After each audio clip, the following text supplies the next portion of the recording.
If you're deciding between Moomoo and Webull for investing in 2025, here's a quick comparison to help you choose. Both platforms offer commission free trading for stocks, ETFs, and options, making them popular choices for active traders and beginners alike. Moomoo stands for out with its a powerful customizable charting tools and over 60 technical indicators perfect if you like deep market analysis.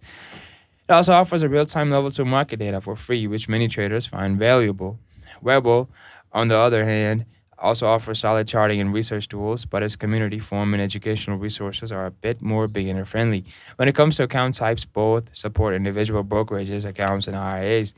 But Rebel offers a wider variety of retirement accounts. For international users, Moomoo tends to be more accessible, while Rebel focuses mostly on US residents. In terms of user interface, Moomoo's desktop platform is sleek and intuitive, but some find Rebel's mobile app a bit smoother and easier to navigate.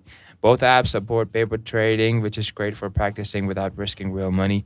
So if you want advanced charting and global access, Moomoo is a great pick. If you want beginner-friendly education and retirement options, Rebel might be better. If this helped you, hit like, subscribe, and ask any questions in the comments.